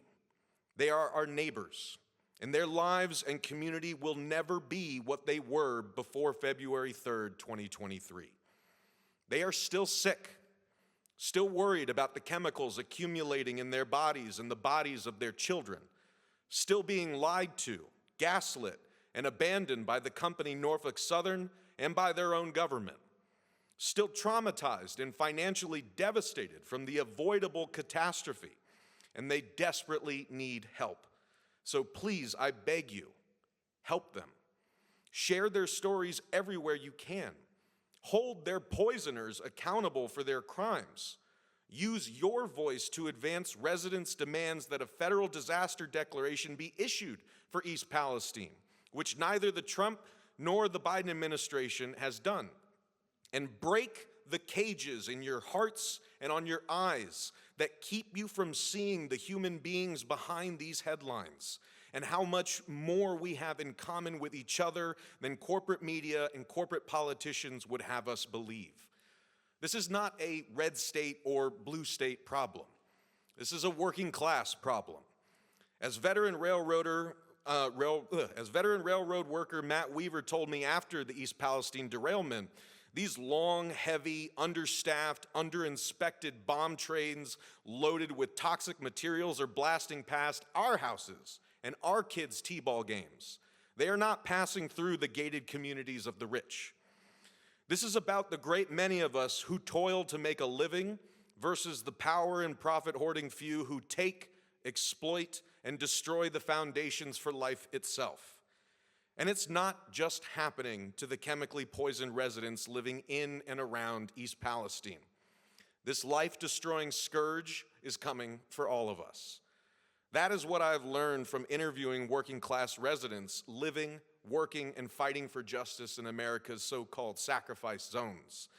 From communities like East Palestine to communities throughout South Baltimore that have been poisoned for generations by rail giant CSX transportation and dozens of other toxic polluters concentrated in their part of the city.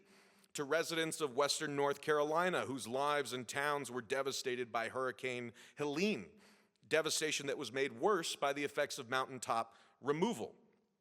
To residents living near Conyers, Georgia, who have been affected by the nightmare-inducing chemical fire at the biolab facility in September.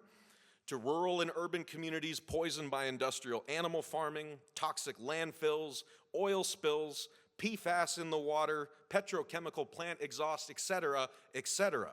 These are not statistical outliers. This shit is happening all over the place. And this is what is in store for most of us if the corporate monsters, corporate politicians, and Wall Street vampires poisoning our communities are not stopped. And it's going to have to be us, the ones in the path of all this reckless and preventable destruction, working people fighting as one, who are going to stop them. And if we don't, our future will look a lot like East Palestine looks today. Now, what I've also learned doing this reporting is that reporting in the traditional sense is not enough to get us there. Our conceit as journalists is that our ultimate job is to inform the uninformed. But in the year of our Lord 2025, I submit to you that the great crisis we face is not a population lacking in available information, but a population immobilized by too much information and lacking in power to do something with it to change the outcome. And that doesn't just mean telling the stories differently to rouse people out of apathy and providing answers in our reporting to the question, what can I do to help? It is that too, but it also means going further and actually using ourselves and our platforms to connect people who weren't connected before. That is what happened. That's how this documentary came to be. I connected with Steve through my podcast, reporting on his strike. He connected me to folks in East Palestine who he reported on, and then we went down there together and it kept snowballing, right? I also interviewed railroad workers and East Palestine residents together. And I said, why aren't you guys talking to each other? You're fighting the same company. And then they started talking to each other and organizing. We got people from different sacrifice zones on the same panels, in the same spaces. In East Palestine, South Baltimore, West Virginia, we are bringing people together using our connections and our place as journalists who are well placed to facilitate those connections. So this is what I think doing more means. It means collaborating too with each other so we can carry out our missions in the most impactful ways and better serve and empower the public. Again, that's how this report itself was produced. That is why The Real News is among the founding members of the Movement Media Alliance. All the work that we are doing together is a testament to the fact that with collaboration, we can make together what none of us could do on our own. That's what independent media is supposed to be. The whole point is that we aren't ruled by the same corporate prerogatives and professional realities that Steve talks about in our report. The stuff that has traditionally compelled journalists to pump stories out without getting to know the human beings at the center of them. That has made us all see one another as competitors and incentivized us to guard our contacts and our scoops, protect our name brands and all that crap. We can do things differently, and we must. History is calling our number, and we need to answer. We're not just here to keep people better informed about the world as it burns around them. We are here to help them see that they are the ones who are going to save it. And everything we do as journalists and storytellers, and as independent organizations of independent thinkers, bound by stated missions to serve the people, not the powerful, everything we do should be driven towards empowering people to do that. That is our charge. That is the work that we are here to do, and brothers and sisters, we've got our work cut out for us. And we've got a world to save, and we've got no time to waste. So I will see you there on the front lines, and it is truly an honor to be in this struggle with you. Thank you.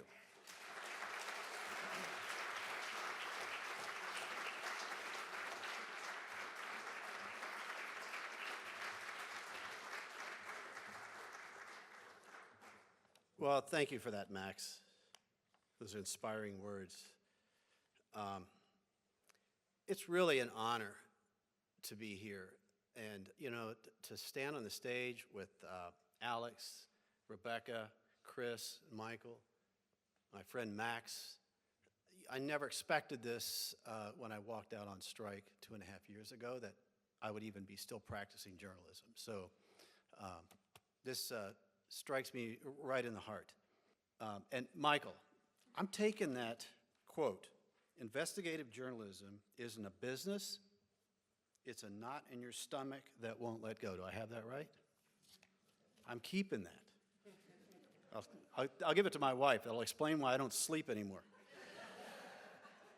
You know, 2 months ago, I went to a community meeting just outside of East Palestine. There have been several of these. I've been to a number of them. But a woman I did not know plopped down beside me in the empty seat. And she had a knit cap pulled down over her head, tightly over her head, and she looked really weary. And, you know, I looked at her and I said, "Are you all right?" And she said, "No." She said, "I'm not all right." She said her kids were ill. She was stressed out. She felt her town had been ruined, poisoned, in her words. She told me she felt like she was having a heart attack every minute of every day. Now, thus began a series of long one-on-one conversations, many at her home, a number on the phone. The young woman is Morgan Parker. She's 38. She wanted people to know her story. For 2 decades, she struggled with opioid addiction. She'd been abused as a child. She'd been involved in a series of bad relationships. Many of her friends died of overdose. In 2021, she experienced her own harrowing overdose, and she survived. She got clean and went into long-term recovery. She got a job. Her kids were living with her. She had a home. Then on the night of February 3rd, 2023, a train derailed and caught fire half a mile from her home.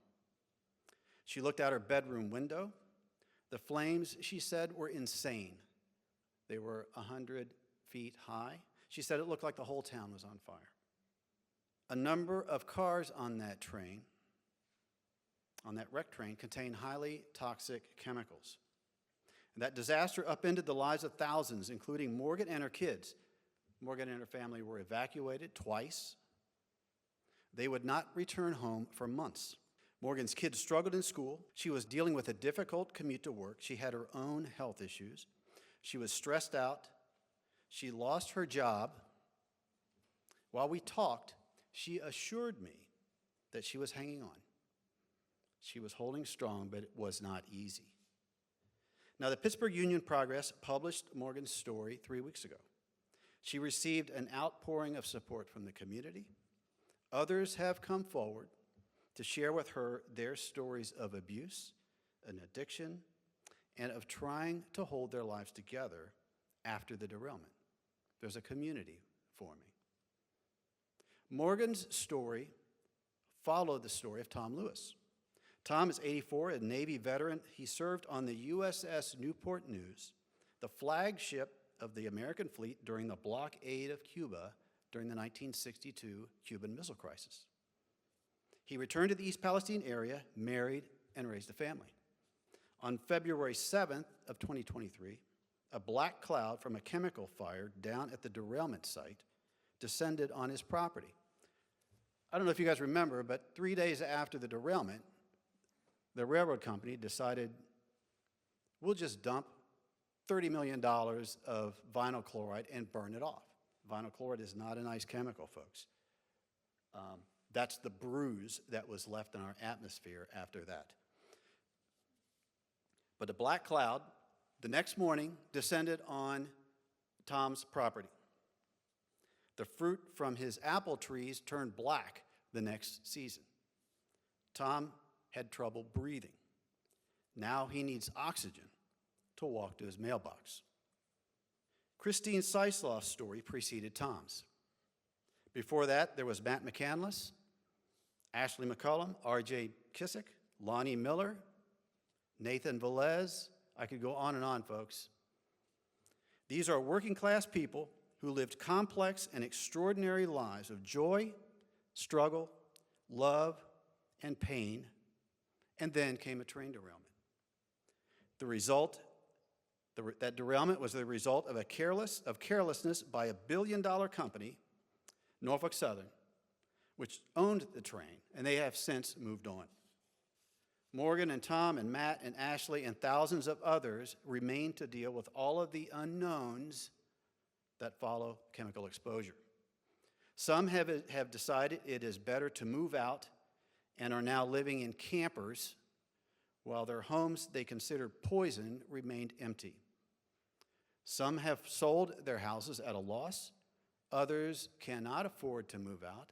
and so they feel they are stuck. These are people who demand to be heard.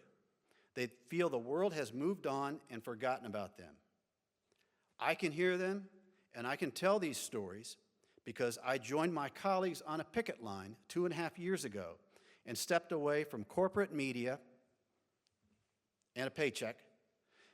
We, as members of the Newspaper Guild of Pittsburgh, took a stand against an employer blatantly violating federal labor law.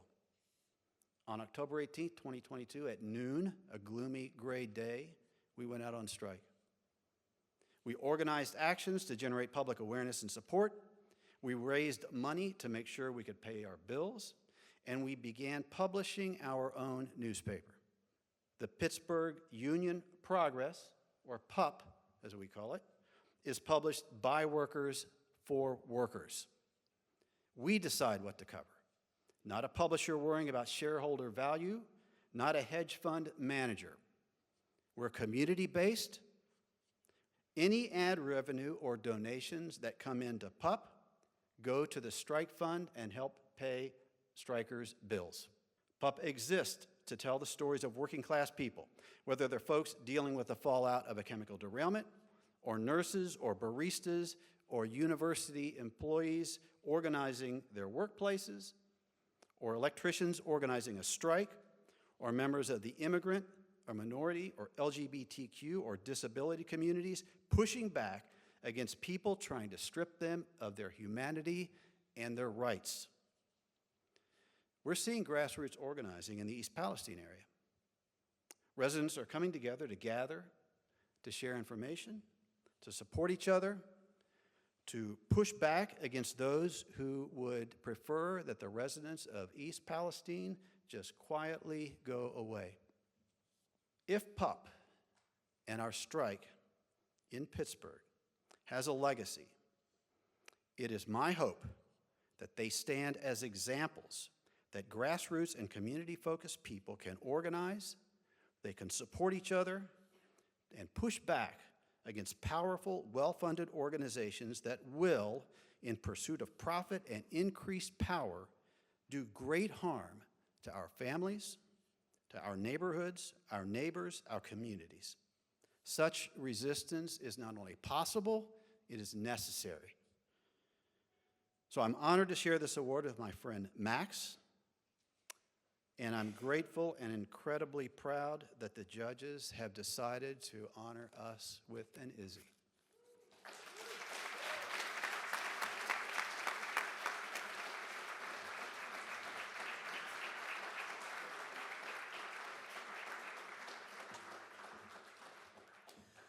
This is our final award presentation of the evening, and we go from East Palestine back to Palestine. And the final recipient this year, Mohammed Mhawish, couldn't be here. And some of the reasons for that we talked about at the very outset is that press freedoms are very much under assault. Our civil liberties are under assault. And the most vulnerable in our communities are usually the first to experience that. So we have a special video that Mohammed pre-recorded that we're going to share with you momentarily. I'm going to introduce to you our last independent media luminary and media scholar to come up here and properly introduce Mohammed's work. I.F. Stone once wrote that if the government makes a mistake, the newspapers will find out and the problem may then be fixed. But if freedom of the press were lost, the country would soon go to pieces. Well, whether it's East Palestine, or maybe it's not just this country falling to pieces, it's other countries and other parts of the world that fall to pieces. And it's the independent press and the independent media that really, in the words of George Seldes, tell us what's really going on, right? It's not about objective journalism and both sidesing things. It's about telling the public what's going on. And this is exactly the kind of reporting that you're going to see if you read the work of Mohammed Mhawish. You're going to see what's going on that the corporate media in this country has been pretending it hasn't been going on for a long, long time. Our final presenter this evening is Robin Anderson. Robin is an award-winning author and professor emerita of communications and media studies at Fordham University. She edits the Routledge Focus book series on media and humanitarian action. Her latest books include Investigating Death in Paradise, Finding New Meaning in the BBC Mystery Series, and she co-edited with Steve Mellon and Nolan Higdon, Censorship, Digital Media, and the Global Crackdown on Freedom of Expression from Peter Lang, which is a monumental read. I strongly recommend it. Robin regularly writes for fairness and accuracy in reporting and has contributed numerous news abuse chapters to us here at Project Censored for our annual book. Robin is a Project Censored judge, and this year she joined the panel of esteemed judges for the Izzy Award. Please welcome Robin Anderson.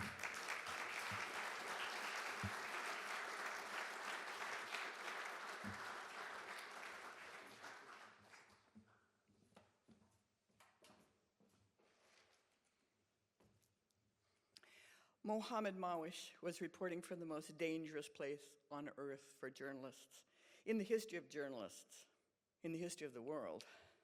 Just within the first month after October 7th, more journalists had been killed in Gaza than at any time since the Committee to Protect Journalists had been counting when it was established in 1992.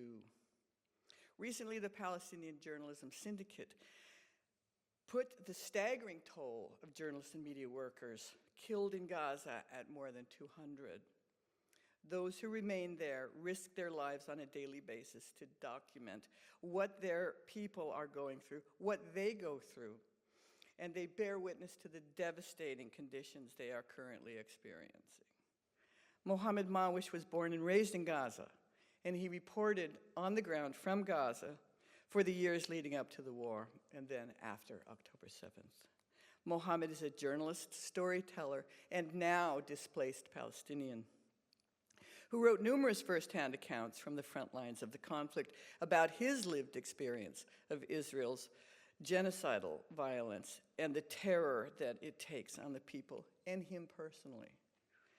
As a storyteller, he writes about people, their resistance and beauty, and as they live in his memory. For example, in this segment, he writes, "You never liked to sit still. You were always moving, always making something out of nothing. You stitched dresses with thread from market stall. You turned old books into new stories for children who had none.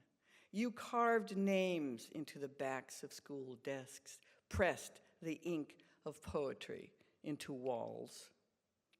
In his latest Substack article, Mohammed wrote, "I covered the first phase of this war from the ground before I fled Gaza for my family's and my safety. Now reporting from Cairo as airstrikes continue to fall with unimaginable intensity. I see that for those on the ground, there is no safety or calm. Only the certainty that every lull is merely the prelude to even more destruction." And as Max pointed out, just like the people of East Palestine, the people of Gaza have done nothing that in our possible imaginations we could conjure to justify in any way the horrors and the catastrophic conditions under which they live at this moment when they have no food, water, starvations, no food, water, or medical care, and are currently starving. And like Alex Kane pointed out, it's the weaponization of anti-Semitism and the repression of freedom of expression that prevents us today from speaking up and standing out, at least they're trying to, prevent us from speaking up and standing up for the people, our brothers and sisters, our Muslim brothers and sisters in Gaza. I'll just add that in addition to being a contributed writer to The Nation, he also sends dispatches to other outlets such as Plus 972 Magazine, Al Jazeera, and The Economist, and he appears also on MSNBC. He also contributed to the book A Land with a People. Tonight he will be with us on videotape. Thank you.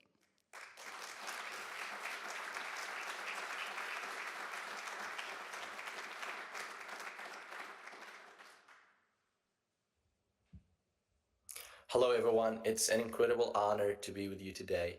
My name is Mohammed Mhawish, and I'm a Palestinian journalist and writer from Gaza, currently reporting from exile. This recognition comes at a moment when the stakes could not be higher, when we are witnessing not only the erosion of journalists' protection in Gaza, but the deliberate silencing of an entire people's right to speak for themselves. For me, this award isn't just about my individual work, it's an acknowledgement of something much bigger. The urgent responsibility to keep telling those stories, especially now when every effort is being made to bury them. Most of the reporting that brought me here was done while I was still living and reporting from Gaza. Gaza is often spoken about in statistics, number of casualties, number of bombings, number of aid trucks. But for me, Gaza is home. It's a place where life is lived fully, even under siege, even under the worst conditions imaginable. And it's a place where journalism has never been a simple career choice. It is survival. It is an insistence on living and hope. When I first started reporting, I never imagined I would one day be writing in the middle of airstrikes, or that I would be filing stories from temporary shelters with no electricity, no internet, and no certainty that I would live to see the next morning. But that became the reality for me and for so many of my colleagues in Gaza. Every story we publish feels like a small act of defiance, a way of saying we are still here and our voices still matter. Over the past year and a half, the conditions for local journalists in Gaza have become even more dangerous and deadly. The numbers are staggering, the deadliest period for journalists anywhere in the world in recent memory.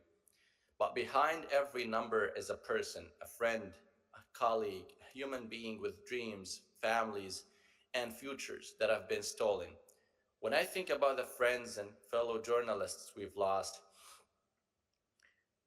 it becomes clear to me that journalism isn't just about telling the story of survival. It is itself a form of survival. It is a lifeline to the outside world.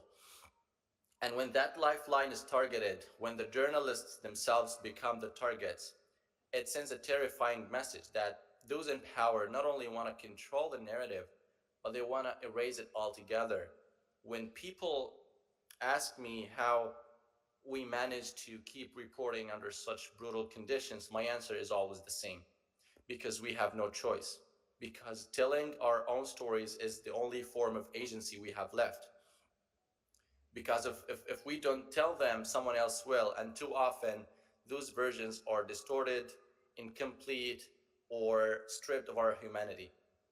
Being a Palestinian journalist means carrying not only the weight of truth-telling, but the weight of constant misrepresentation. It means pushing back against decades of being spoken about instead of being listened to. It means insisting on our right to narrate our own lives, even when the world seems more comfortable turning away. This award and the recognition it brings isn't just for me. It is for every journalist who stayed behind to document the destruction of our own communities, for those who gave their lives holding a camera, a notebook, or a microphone. It is also for my people, the Palestinian people themselves, who continue to insist on their humanity in a world that too often treats them as disposable. I want to thank the Park Center for Independent Media for this recognition. Thank you for believing that independent journalism still matters, not just when it's easy, but when it's hardest. Not just when it confirms that we want to believe, but when it challenges us to see the uncomfortable truths that we might rather ignore. I also want to thank my family, especially my parents, who gave me the strength to keep going, even when everything around us was collapsing. And I want to thank my fellow journalists in Gaza, both those still standing and those who are no longer with us. Their courage isn't just history, it is happening right now as we speak. I want to sincerely thank the Park Center for Independent Media for this tremendous honor, and the judges who believed in the importance of this work. Thank you to everyone who made the Izzy Award possible, and who continue to stand behind the values of independent journalism, not just in words, but in action. This recognition means more than I can express, especially at a time when truth-telling is under such grave assault. It is a reminder that even when the world feels indifferent or hostile, there are people who see and who listen and who care. Thank you for seeing us and for believing in the power of stories to break silences and build understanding. As I accept this award, I do so with a heavy heart, but also with determination that the work is far from over, that the stories must keep being told, that truth must keep being documented, and we must never allow silence to take hold. To the people of Gaza, your voices will not be silenced. Your lives will not be forgotten, and your stories will continue to be written and to be heard and to be honored. Thank you.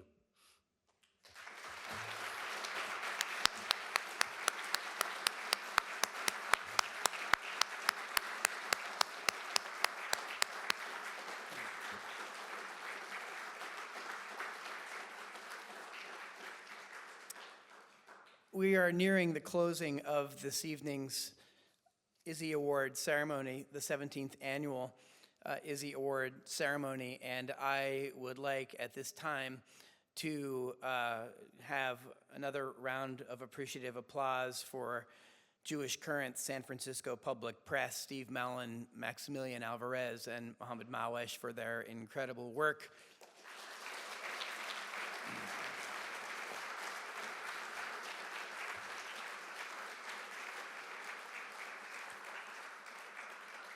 I want to thank all of you for staying here with us for 2 hours. I know it's a long time to sit, but as you've seen and you've heard from our winners this evening, they spend more hours than you can count digging and writing and listening and reporting to anybody who will hear. And so it's really important to share independent media sources with each other. Another one of the things we do here at Ithaca College in the journalism department, certainly at the Park Center for Independent Media, is we really urge people to diversify their media habits. And by looking at these different sources and different perspectives, people can learn, people can change, people can grow. And education is a really, really important part of that. And we're not just students when we're in school or at college. We're all students for life, and journalists are our teachers. And independent reporters, I think, can be some of our most potent teachers and some of our toughest teachers, but that's because, well, they often are talking about the lessons that might be the hardest to learn and hardest to hear. So I want to thank all of our winners tonight and thank all those that are in the world of independent media. While I'm thanking people, I also want to very quickly remind us to thank our communications and research coordinator who conducted so many of the logistics here behind the scenes tonight, Marcy Sutherland.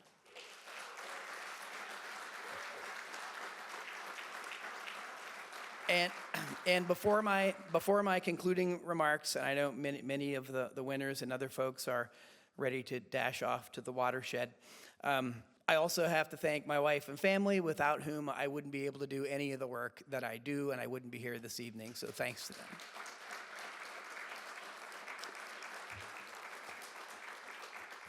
And in closing, Izzy Stone once said, "All governments lie. But disaster lies in wait for countries whose officials smoke the same hashish they give out." Stone, however, had great faith in the power of the press to expose and counter those lies. We need brave, independent journalists and newsrooms to tackle the most controversial and suppressed, censored issues of our era, like Stone did in his. He relentlessly exposed governmental prevarications and injustices throughout his career. Governments lie. Stone's insight is timeless, but it seems more relevant than ever in 2025. And I don't just mean because of the George Santoses of the world that got a 7-year sentence, and then the corporate media, if they bother to note it as a blip, it basically is, well, the system works. Does it? For whom? The local independent press around Santos's district were reporting about his lies, and the New York Times and the other major corporate media publications didn't want to cover it. They didn't bother to look. They caught up later, and then it became the butt of a joke, right? Then it just became sensationalized, distracting news. Well, this isn't the kind of lying that we want to be amused by, right? Again, Stone's insight is timeless. The Trump administration and its enablers bombard us daily with lies and half-truths behind podiums with fancy seals. Reporters Without Borders has characterized this as, quote, a monumental assault on freedom of information. And at best, the establishment press seems to be capable of little more than chronicling the barrage, and at worst, they capitulate to it, as we heard earlier in the evening. The Izzy Award celebrates the practice of radical muckraking journalism in the public interest and its continuing relevance in our current gilded age of big tech plutocracy. The work at the Park Center for Independent Media and Project Censored reminds us that we cannot wait for change to simply emerge. Our winners tonight, they said we cannot wait for change to emerge. They embody it, they promote it, they exhibit it, and the people they talk to in our communities lead by example. We could learn a lot by listening to those stories. If past is prologue, we also have much to learn from and pass on to the next generation whose experiences and voices will inform and express the stories that can change our communities. As the founder of Project Censored, Carl Jensen, once said, our journalism schools can play a major role in this if they focus on churning out more muckrakers and fewer buckrakers. Now is not a time for cowering. It's a time to exhibit what political activist and whistleblower Daniel Ellsberg called civil courage, regardless of the odds. Or as Izzy noted, it is time, quote, to defend the weak against the strong, to fight for justice, and to seek as best you can to bring healing perspectives to bear on the terrible hates and fears of humankind in the hope of someday bringing about one world in which people will enjoy the differences of the human garden instead of killing each other over them. Hear, hear. Let's not get lost in the smoke of the hashish blown in our faces by elite media and government actors. Let's instead recognize and support the reportorial canaries in the coal mines, from the climate crisis and the Kafkaesque raids on the most vulnerable among us, to the dismantling of education, attacks on the arts, and an ongoing genocide. Let's act on the information independent journalists share at their own risk, for we ignore them at our own. I want to thank all of you. I want to thank all of our wonderful winners, our Izzy judges, and everybody that made tonight possible. And I am very much looking forward to doing this again next year, hopefully from a better place, and hopefully where we will be able to see even more and more independent voices and independent journalists having a say, amplifying the voices from the stories we need to hear most. Thank you all so much for being here. We will see you next year.